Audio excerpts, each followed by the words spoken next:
Hey, friends, welcome to the Breaking 1000 podcast. I'm your host, Mark Brewer. I've got Hunter Wilson and I got Scott Wilson. And today we're going to be talking about one of the most difficult issues that I think almost all of us are going to face. And that's firing a friend. How in the world do you fire a friend? It's the worst. It's the worst. I mean, the thing is, and it probably happens in all kinds of jobs and stuff, but more so, it's got to happen more in churches because we're not just an organization, we're a family. And so and not only that, there seems to be, you want to talk about even worse than firing family members. People who are in close relationship with you, do vacations with you, friends with you. It's like, I have so many pastor friends that they're basically say stuff like, dude, I'm not going to be friends with another staff member ever again. I'm not going to be friends. Wow. I can't even I can't even do it, because if I have to let them go, like that. So you have this bound. I don't know that you can, like, people have told me that, hey, don't talk about how we're a family. Don't talk about how we're that. I don't know how to function except for relationally close with people most of the time, but there has to be an understanding of stewardship. It basically comes down to, if I've been called by God and given the responsibility to lead the church the way He's telling me to lead it, then I've got to be willing when He tells me, hey, that person is no longer to be assigned here and to be here, and it's my friend. I've got to be willing to be obedient to God in what's right for the church and what He's telling me to do, more than I'm concerned my wife's going to be mad because that's her best friend, his wife or her. Well, we've even talked about this on another podcast. There's a season and there's a reason for people to be on your team. Yes. Friendship is even outside of that. But then there might be a time when you got to make the change. Yeah, and the deal on firing, the word, we're using it, firing a friend. It's more like, how do I know when this person needs to be let go? It could be firing. It could be, hey, I just know the season's up. It's not like they did something wrong. Yep. I mean, there are moments, if there's a moral issue, if there's something going on, hey, this person's got to go. And a lot of times that, even though it's hard, it's a little easier on, I have to do it, and everyone knows I have to do it. The reason is clear to everyone else. Yes. Whereas the hard time is when you're saying fire a friend, it's like, when I have to face this with someone and it's really, they're not wanting to leave, they haven't done anything quote unquote wrong, it's just not a fit anymore. It's very, very difficult. So you have to come to the decision, I care more about the stewardship responsibility God's given me than I do the pain it's going to cause me to have this conversation. Okay? Because that's the difficulty. It's not just the pain that maybe they're going to feel. It's the pain of having to navigate through it personally. And own those moments. This could impact the relationship my wife has with their wife. Wow. It could impact the way my kids are with their kids. There's so many different connections sometimes in this that people actually go, the pain of it's too big. To do this, let's just live with it. Let me tell you two things on just living with it that's a problem, because you got to choose your pain. There's going to be pain. There's either the pain of, this is done, I need to do this, or there's a pain of trying to keep going on. Number one, the pain of going on is probably not going to work out. Most of the time, it's going to get worse. It's kind of like, well, it's not a big problem. Nobody else is saying, it's not like that. It's not a big, it's like a pebble in my shoe. We've talked about this. A pebble in your shoe, over time, you keep walking on it, it's going to wear a hole and a sore and an infection, and it can cause some major damage. It adds up. And so do you want your relationship to deteriorate because you're a weak leader, or you're a leader? That sounded strong, but basically I have to talk to myself that way in order to get me over the hump of the fear of doing it, is going like, look, some people don't like strong leadership, but nobody likes weak leadership. Come on, do what you know needs to be done, that type of deal. And so that's number one. The second thing on it is, I know that if I don't do this, I'm leaking credibility as a leader. So there's either the pain of me having to have the conversation, I now have a conviction, I know this has to be done, and either having the pain of doing it, or I'm going to have two other pains, is that relationship's going to get deteriorate over time. And secondly, people all around are going to be going, okay, wait a minute. Does pastor not realize that this is a problem? That this isn't working. Does he know this isn't working? Everybody can see it. Is it just because they're friends? Yeah. Is it just because they're related? Okay, like that. Number two, maybe pastor, it's not, it isn't that he isn't aware. He actually thinks what they're doing is good. Like he's blind to, not blind like he doesn't know. He knows, but he thinks it's going good what he's doing. And then the third is, wait a minute. I think pastor's just scared to do it. I think pastor just There's not really any of those that are beneficial. You're leaking credibility on all three. Yeah, and one of the hardest ones, you said at the beginning, with this idea of, hey, it's going to be hard. It's not going to be easy. And if a person is in the wrong spot, they're in the wrong position, and everybody else knows it, but either you're acting like you're not aware or you're aware and you are okay with it, that's going to be problematic for the whole team. Well, I have to come to a point that I trust God.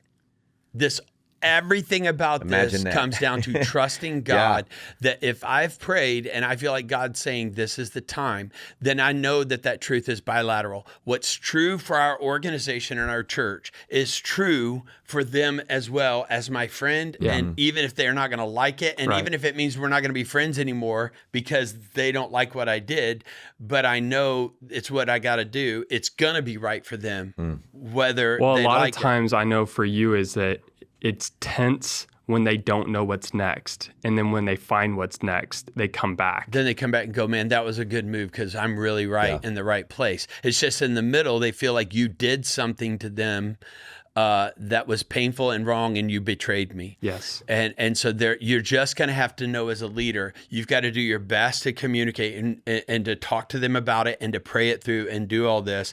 But at the end of the day, you may have to fire or let somebody go who you really, really love, but you just know it's the right deal. Well, and I love what you said too.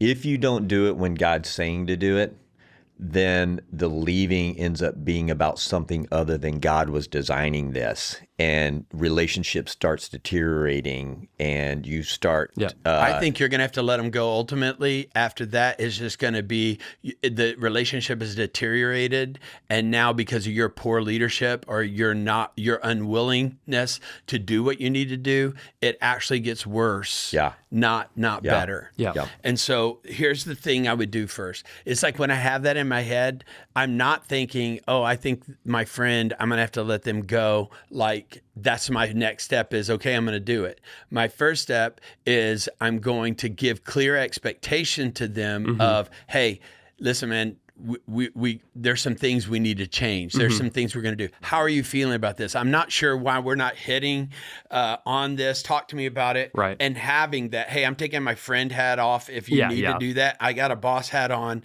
Let's talk this way. This is the job. This is what's expected. If you're doing 365, you make clear on 365, you got 90 days to do this. Yes. 3 goals, 6 responsibilities, 5 values. It's our job description. It's our job There's description. no surprises here is basically what you're saying. We're getting crystal clear on expectation. Yeah. I'm having them tell me what you think you should be doing, or tell me how you think you've been doing. And now let me tell you what I think and what we've got to do. And listen, we're friends. Yeah. But I can't put my friendship above what fits on the team. That's not fair to you. That's not fair to the team. That's not fair to my calling before God. Right. I've actually, listen, I know you're going, there's no way that happened. I've actually had friends look at me and go, you got to be kidding. I mean, there's no way you're going to let me go. And I'm going, okay, if you're really my friend, you would never even think to put me in a position not even having to think about that. Okay? But if you're asking me right now, would I let you go? If it doesn't work, that isn't good for you. That isn't good for us. And I'm not going to answer to God one day for it and look at him and go, sorry, he was my friend. I mean, I've got to do it. So I'm going to do first expectations, and then I'm going to give them a time frame to do it. So for me, it's our to make cycles and cool down. So I'm going to give it's already part of our normal cycle. It's what we do. But for someone who may not be using these cycles, What would be a 90 day? Okay, 90 So you day got window. 90 days. Now, I'm not saying the first time, like, hey, here's the expectation. You hit it in 90 days. If I see them trying and working towards it and it still didn't hit, I'll say, okay, we're still not there of where it needs to be for this job. Yeah. Do you see that? Like, I'm going to ask them first. I'm going to say, hey, tell me how you think you did. And if they go, oh, I killed, I said, no, we actually didn't. Yeah. I see, but I'm trying. I get it. But trying and hitting's not the same. Yeah. So we're going to go another 90 days. And here's the thing. We need to see, not only do you have the will to do it, but can you do it? Yeah. You've been great to hear. You're my friend. I love you. I care about you. But if you can't take us to where we're going now, it's just not a good fit. And it's going to be a continual problem with your wife, with you. Like, man, they're working you too hard. I can't get it done. They're never happy. We don't want to have that continue go. So we're going to go 90 more days. But in 90 days, if it's not there, then, man, we need to talk about that transition. You telling me you would let me? Yes, I've been telling you that. Yeah. This has nothing to do with our friend. This has to look. My friendship hat is. I love you. Let me. How can I help you? What can I do? Whether you're here or not. The boss hat says this is different. This is different. I have a responsibility to God. I have a fiduciary responsibility to our congregation and to our board, and I have to do that. Now, in the meantime, with all that going on, I am talking to my counselor. I go to my counselor, and I'm talking about, this is the most painful deal. Yeah. I am struggling in my head. My wife's upset with me because I do this. You know, I don't know how to talk to her about it. We're praying. How do I handle this? I'm losing my friend. If it keeps going the way it's going, this is what's about to happen. Yeah. And how do I handle that? And I'm talking it through because I've got so much emotions. This isn't just the emotion that's normally there just in, I'm going to have a hard conversation.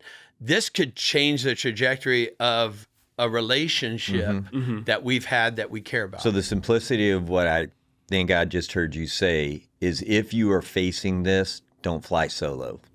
You have you have emotions so connected to this. It's like saying, I can help you with what's going on with you and your kids, or I can give you advice about your marriage. But the same advice I can't handle on my own without somebody else helping me. Just like I know what I need to do, doing it and the emotions of it. And there's a lot of scriptural context on victory coming in the counsel of many. Yes. Yes. Okay. I want to talk about something. I don't want to mess up your flow. Can I ask you something? Do it. Ask me, yeah. Okay. I think that there are mental models that you cascade to everybody and talk about. And I think you got to choose your mental models carefully. You talked about this at the beginning, and you said, sometimes I can't help it because this is how I love people. And I think you can make it work with both sides.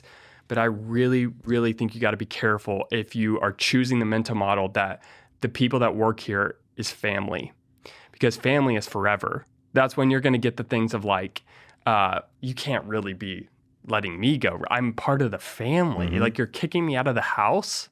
Okay. On some ways, I could see you make it work with the family model of, if there is a kid that has a failure to launch, that the best thing for you as somebody that is part of this family, because I love you so much, is I'm going to set you up. Maybe I also have heard it said before that this workplace is not your family. It's the number one place that is trying to help you in your family. Does that make sense? So this isn't a family. This is the number one place that's trying to be the best place to support you with your family. And I care about you and your family so much that if the grace has lifted from this place, it is not the best place for you to be here in this place. I think it's you got to be careful with the mental model that you talk about. What are your thoughts on that? Do you think it's okay that somebody says, like, we're a family around here, like even like scripturally, like we're brothers and sisters in Christ type of thing? Or should they not say that? Is that setting them up for failure? I think we've talked about this before. I don't think there's a right or wrong. It's more of how you're going to, as a person, function. Because I am so much a spiritual father to people, and that's kind of like the mode of my life. I treat everybody that way. And so everybody, whether I'm not going to call it family or not, feels family. It's culture. It's who I am. It's how I function.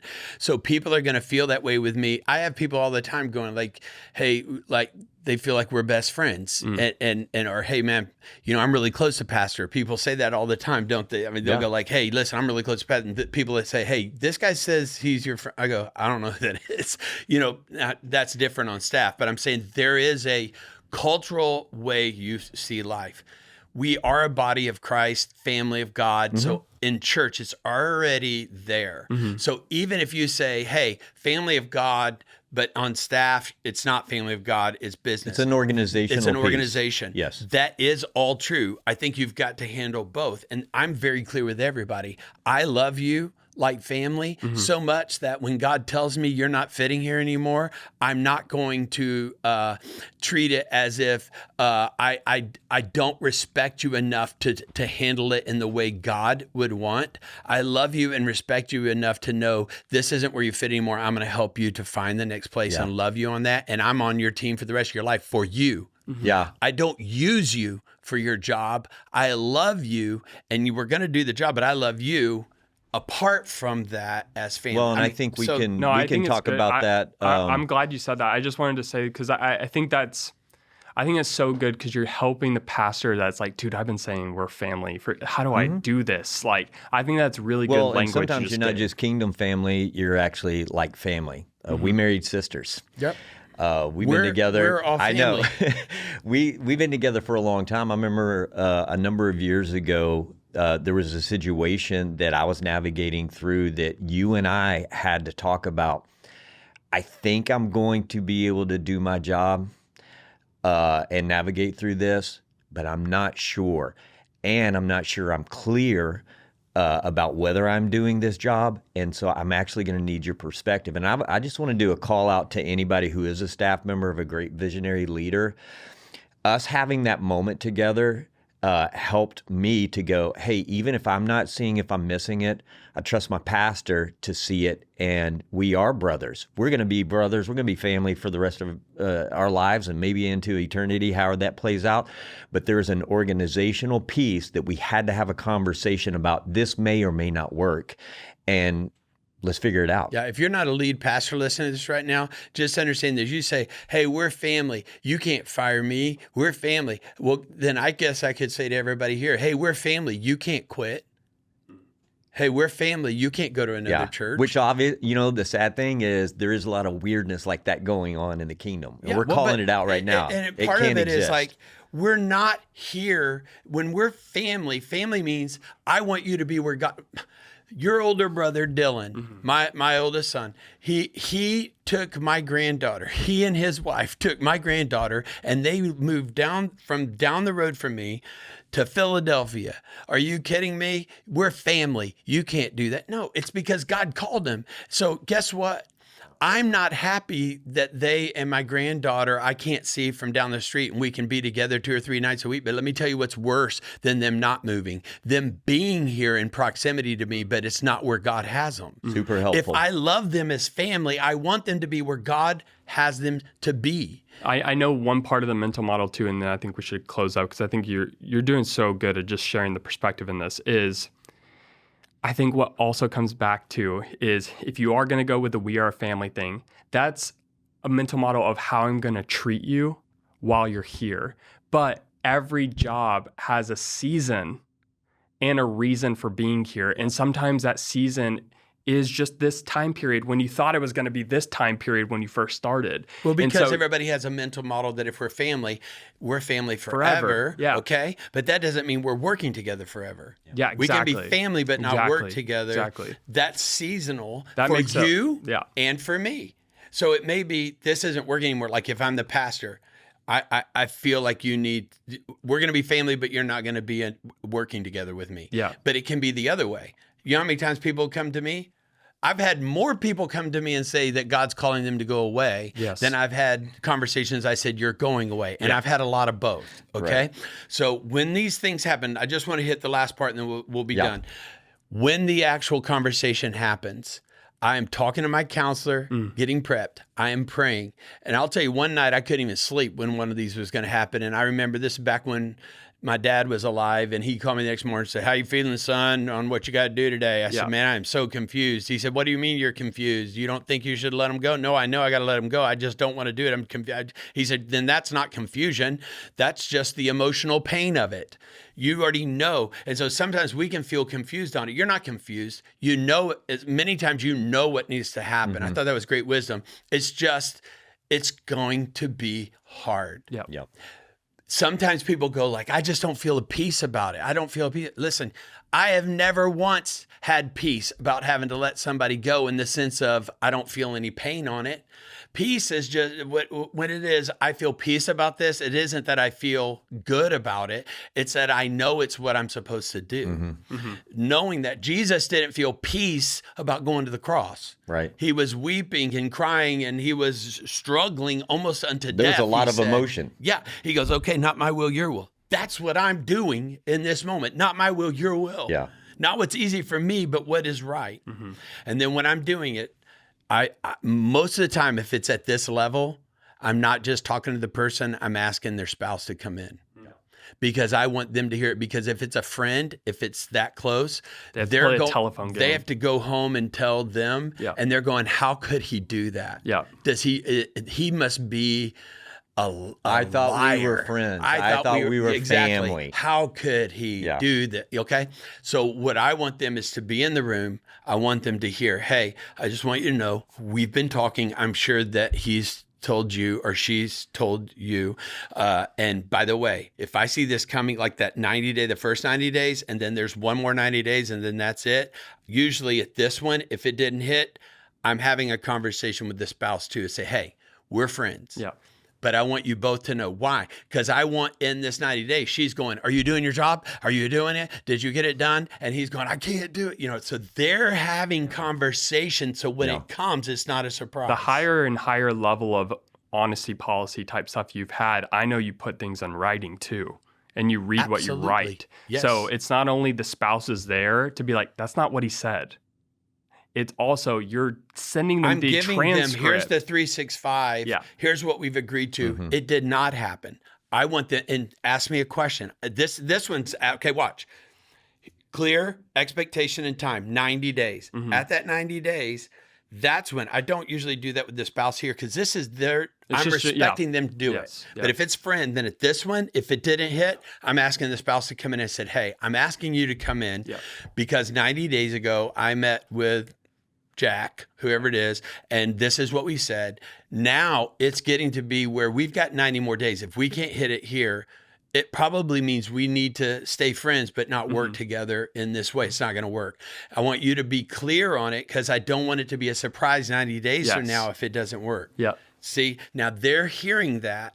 They're talking about, is this still right? Is this not? And they're having that conversation during that 90 days. The second, when that one comes, I'm going to say, "Hey, in 90 days, I want you in the meeting." Because if it goes good, I want you to hear it went good. If it isn't, I want you to know, "Hey, let's talk about transition." Got it?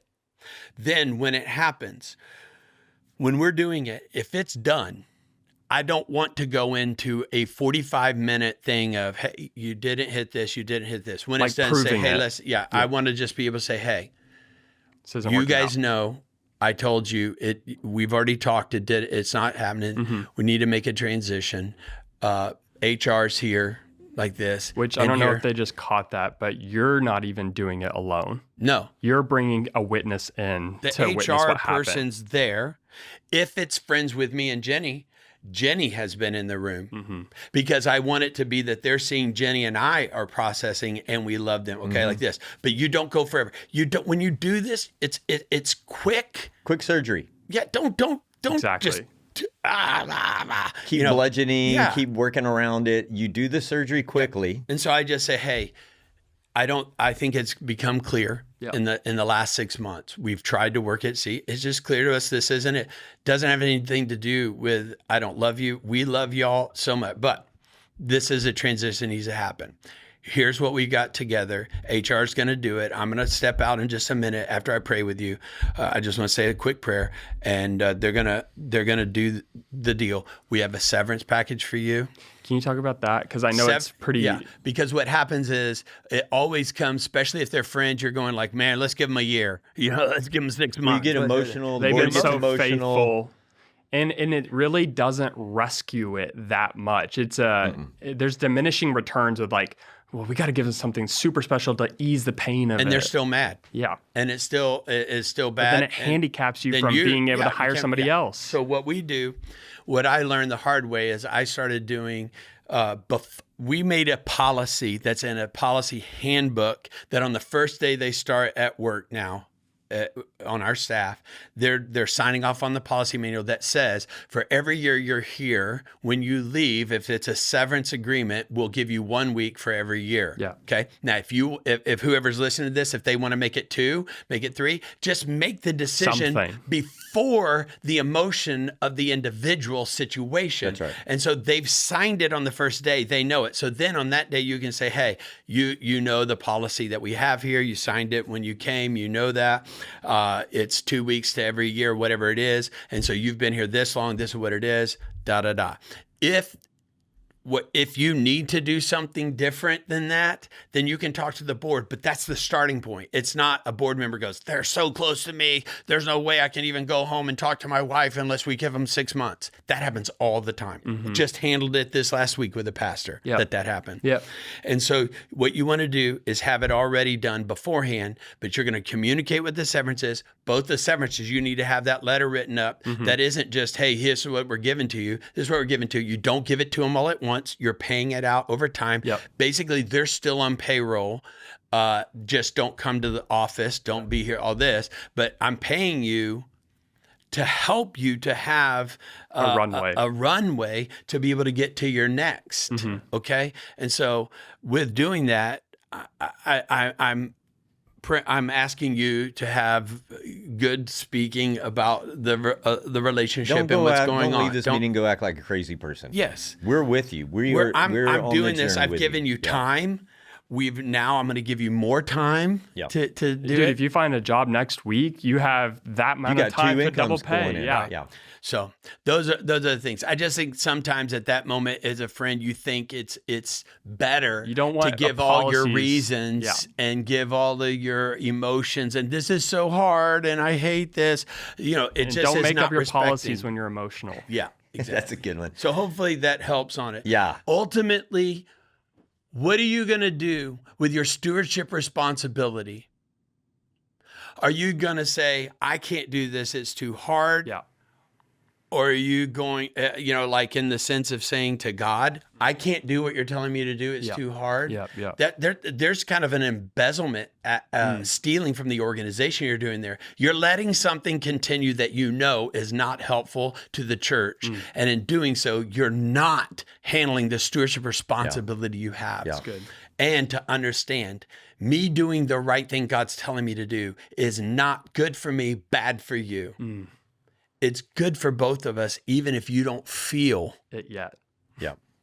Good about it. Super. Awesome. Man, this is fantastic. It is likely that many of you listening to this right now are in this moment. And so I think this is one of those things you could put on repeat. Can we even do this? If they're listening to this and it's like one of those, like, I need this right now, why don't you pray for them? Let's just pray. And if they're going through this, is a hard emotional listen. Good call out. And I'd also say that if you're a staff member listening to this right now, and I've heard it so many times, I've taught this, and the staff member goes, great, my pastor, he talked to me after this, he fired me because of you, like this. Hey, you know what? Let's really think of ourselves as people who serve the same God and the same God we're all trying to seek. Now, can there be a bad actor? Can there be a bad boss? Can there be a bad employee? Yes. But if we're all seeking God and doing our best on that, then we actually could even be, hey, I trust you. Yeah. This isn't working, even though I don't know where I'm going. Thank you for helping me. And you can work it together, both of you. God, I thank you that you are our God, who loves us. Yes. You're our Father who cares about us. And you are the one who gives us assignments. You tell us where to go, what to do. And sometimes we have people in our lives that we love so much, but we know a change has got to be made. Give us the courage, give us the grace, give us the strength to do what's right in the right way. Thank you, Lord. Amen. Amen. And if you were listening today and you're thinking, gosh, I could use some help on a particular topic, or you have a question, just email us at that's HEY @readysetgrow.church. And we look forward to seeing you guys again soon.